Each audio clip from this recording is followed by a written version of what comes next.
बिहार में विधानसभा चुनाव है और चुनाव से पहले एलजेपी अब एक बड़ा दावा ठोक रही है।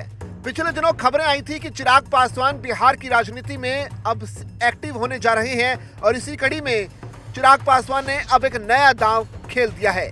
लोक जनशक्ति पार्टी के प्रमुख और केंद्रीय मंत्री चिराग पासवान ने रविवार को घोषणा कर दी कि वो इस साल के आखिर में बिहार विधानसभा चुनाव जरूर लड़ेंगे और वो कहां से लड़ेंगे इसका फैसला अब जनता करेगी। पासवान ने आरा में एक रैली में कहा कि हर कोई जानना चाहता है कि क्या मैं विधानसभा चुनाव लड़ूंगा। मैं घोषणा करता हूं कि मैं सभी 243 सीटों पर चुनाव लड़ूंगा। मैं अपने लिए नहीं बल्कि बिहार के लोगों के लिए चुनाव लड़ूंगा। मैं ये तय करना आप पर छोड़ता हूं कि मुझे किस सीट से चुनाव लड़ना चाहिए। चिराग पासवान ने साफ किया कि मैं एक बात बिल्कुल साफ कर देना चाहता हूं कि मेरे चुनाव लड़ने से मेरी पार्टी के लिए बेहतर स्ट्राइक रेट सुनिश्चित होगा। इससे एनडीए को मदद मिलेगी।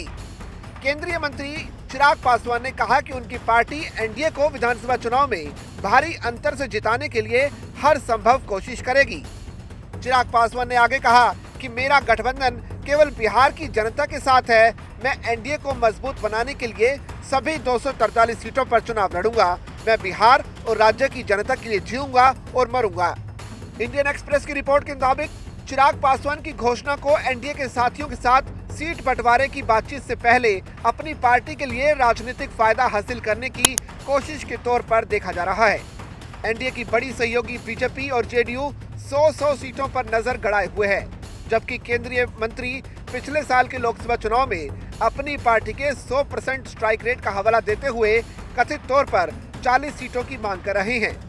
जीतन राम मांझी की हिंदुस्तानी अवाम मोर्चा और उपेंद्र कुशवाहा की राष्ट्रीय लोक मोर्चा जैसे अन्य सहयोगियों ने भी मुट्ठी भर सीटों की मांग की है।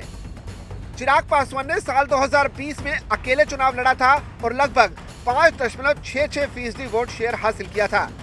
सूत्रों ने इंडियन एक्सप्रेस को बताया कि एलजेपी के मुखिया ने घोषणा करने के लिए शाहबाद क्षेत्र में आरा को चुना। इसके पीछे की वजह जेडीयू के लिए एक कमजोर क्षेत्र माना जाता है। आरजेडी, कांग्रेस और सीपीआई लिबरेशन वाले इंडिया ब्लॉक ने पिछले साल शाहबाद और आसपास के मगध इलाकों में 40 लोकसभा सीटों में से 10 पर जीत हासिल की थी, जबकि निर्दलीय पप्पू यादव ने पूर्णिया में जीत हासिल की थी। चिराग पासवान ने विधानसभा चुनाव लड़ने की इच्छा जाहिर कर दी है। वो राज्य की पॉलिटिक्स में किंग तो नहीं बल्कि किंग मेकर जरूर बन रहे हैं।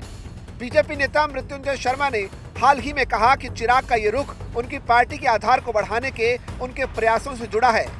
उन्होंने कहा कि ऐसा लगता है कि चिराग अपनी पार्टी की पहुंच को पासवानों की जाति पार्टी से आगे बढ़ाना चाहते हैं। वो युवाओं और महिलाओं जैसे कई अन्य वोटर्स ग्रुप को भी इसमें शामिल करना चाहते हैं।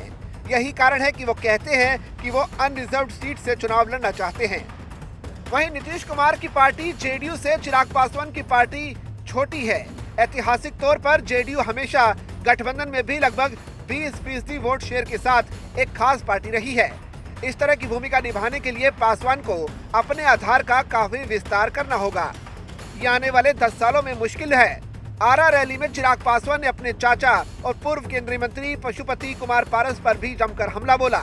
उन्होंने कहा कि पिता की मृत्यु के बाद मेरी पार्टी टूट गई, फिर भी मैं टूटा नहीं। जिसे पिता जैसे होना चाहिए था उसने मुझे मुश्किल में छोड़ दिया।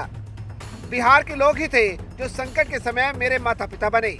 चिराग ने राज्य के विकास के लिए प्रधानमंत्री नरेंद्र मोदी और बिहार के मुख्यमंत्री नीतीश कुमार की तारीफ की। उन्होंने कहा कि बिहार में बिहार पहले, बिहारी पहले का नारा गूंजता रहेगा। चिराग ने लोकसभा में विपक्ष के नेता राहुल गांधी का नाम लिए बिना उन पर निशाना भी साधा। उन्होंने कहा कि दिल्ली में एक नेता हैं जो नियमित अंतराल पर बिहार आते हैं और राज्य को अपराध की राजधानी कहते हैं। मैं उन्हें याद दिलाना चाहता हूं कि आरजेडी के 15 साल के जंगल राज के दौरान कांग्रेस 5 साल तक सहयोगी रही थी।